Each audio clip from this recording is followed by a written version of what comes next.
Guys, rupanya ada yang sedang kalang kabut. Panik total. Roy Suryo dan kawan-kawan berencana mencabut BAP. Waduh. Loh, kok jadi gini? Tujuannya agar perkara ini tidak jalan. Itu tujuan mereka. Bukankah selama ini mereka, kelompok ini, orang-orang ini berteriak paling keras mengatakan kalau akan membuktikan di pengadilan kalau emang benar tudingan mereka, ijazah Pak Jokowi itu palsu. Tapi kok jadi gini sekarang? Nampak sekali ketar-ketirnya. Kenapa? Udah mulai takut sama borgol, kemudian masuk penjara. Kami akan cabut BAP-nya. Oh iya, BAP kalau Pak Rizal bersama kami dan teman-teman semua ada, kita cabut BAP bersama-sama. Yang kemarin itu tidak ada keharusan BAP itu ada. Karena itu bagian begitu tidak ada BAP yang bisa diulang sama dia. Dia tidak itu tidak bisa jalan kasusnya.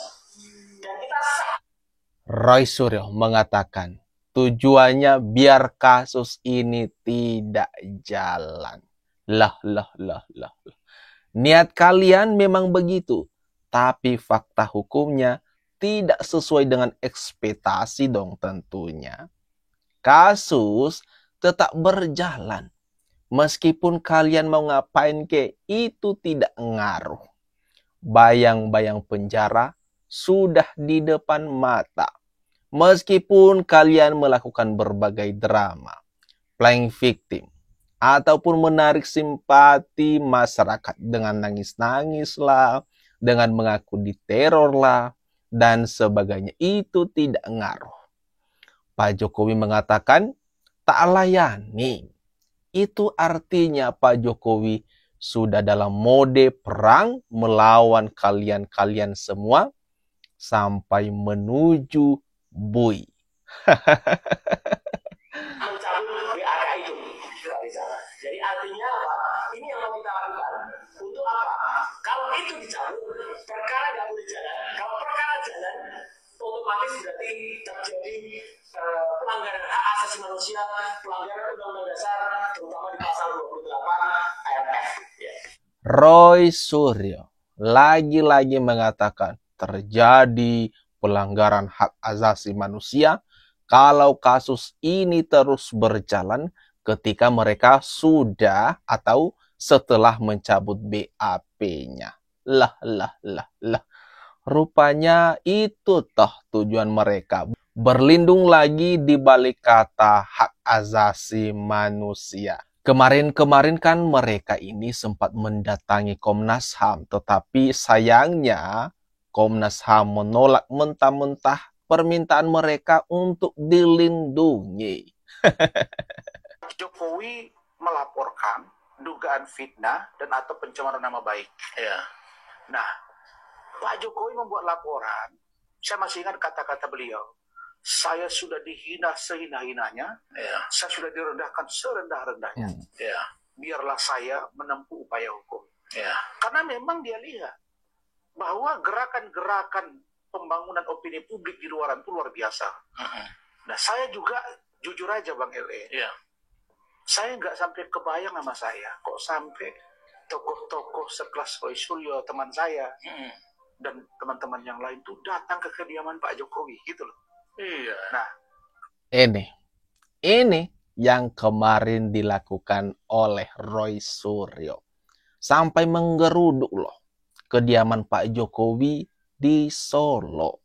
Wajar saja Pak Jokowi ini ngamuk. Wajar saja tidak ada lagi pengampunan terhadap gerombolan ini.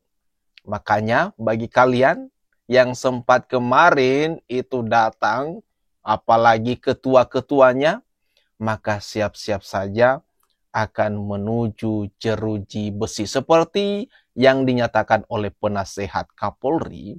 Dengan tegas ia mengatakan kalau di perkara ini akan banyak yang jadi tersangka nantinya. Dan di sini juga Razman meyakini kalau Roy Suryo CS menuju status naik sidik dan tersangka. Wah. Makanya kelihatan akhir-akhir ini banyak memainkan drama. Salah satunya untuk menarik simpati masyarakat, kemudian supaya meluluhkan hati Pak Jokowi. Tapi oh maaf, Pak Jokowi sudah tidak ada lagi pintu maaf. Pintu maaf bagi kalian-kalian karena sudah kelewatan. Kami sangat bangga dengan ijazah kami. Gitu, dan kami sangat terbangga-bangga. Gitu, bukan malah terhina-hina gitu. Apa ada orang yang lulus susah di atas Gajah Mada yang sangat terkenal, kemudian merasa sehina-hinanya. Kalau kamu Roy Suryo ini paling pintar ya memutarbalikkan fakta. Padahal Pak Jokowi itu mengatakan kalau gerombolan-gerombolan ini telah menghina dirinya sehina-hinanya. Bukan soal kuliah di UGM, kemudian Pak Jokowi merasa terhina sehina-hinanya. Tapi di sini Roy Suryo mencoba mempelintir kata-kata Pak Jokowi dengan memutarbalikkan semuanya. Waduh, Roy Suryo ini loh.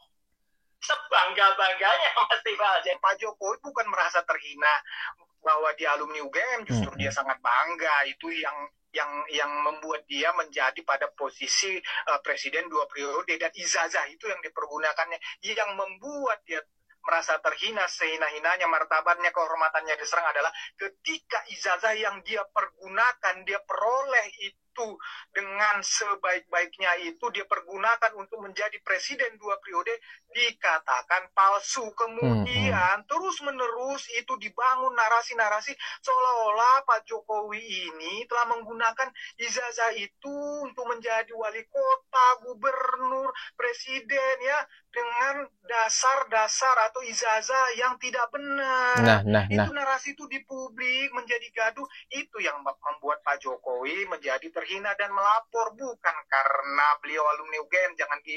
Jangan dibolak-balik Mas Roy. Aduh.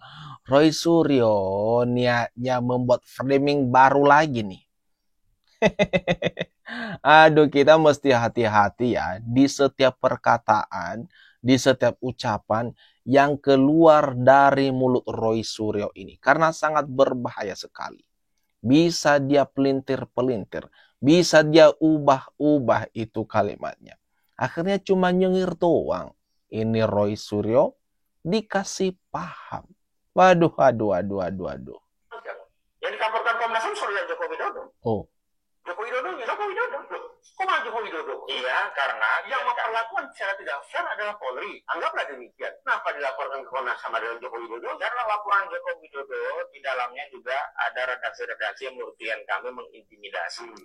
Misalnya, saya sih kasihan, tapi yang mau gimana lagi begitu. Jadi klien kami merasa ini intimidasi secara komunikasi, jadi kita diam. Sekarang dianggap intimidasi. Ya. Karena Aduh. Pengacara yang satu ini loh, Ahmad Khozinuddin.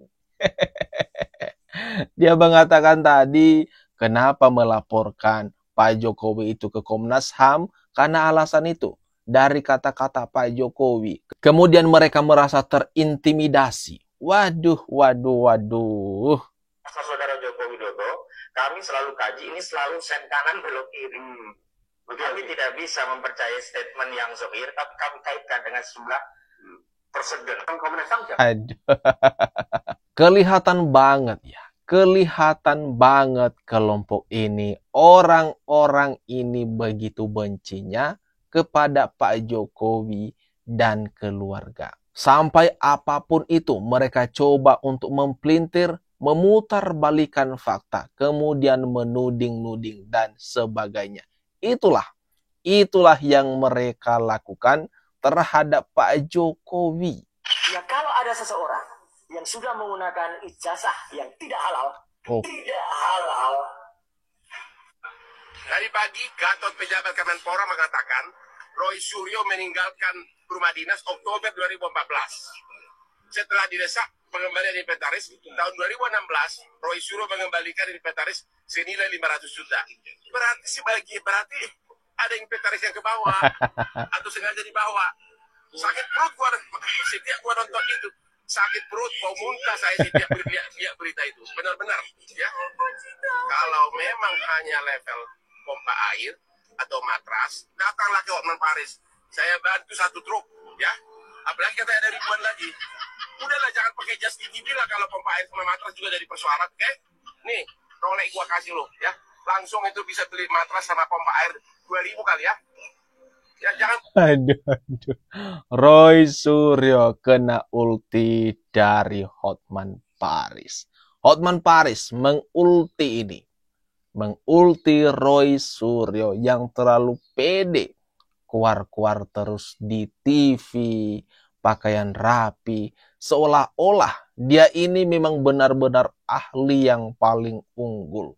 Padahal kan, Bu Irma saja mempertanyakan, kok tiba-tiba ini Roy Suryo disebutkan sebagai pakar telematika. Sebenarnya banyak juga yang mempertanyakan, kok tiba-tiba ya Roy Suryo ini jadi pakar telematika. Sedangkan kalau kita lihat dari pendidikannya, perkuliahannya itu dari S1, kemudian S2, itu tidak sama. Terus kenapa? Kenapa Roy Suryo ini dipanggil sebagai pakar telematika? Sumbernya, asalnya dari mana? Kita pun tidak tahu, guys. Nah, itu dia. Kira-kira kalau menurut kalian atas apa yang barusan kita bahas bersama ini, guys, gimana? Silakan tuliskan komentar terbaikmu ya, teman-teman, di kolom komentar yang ada di bawah ini.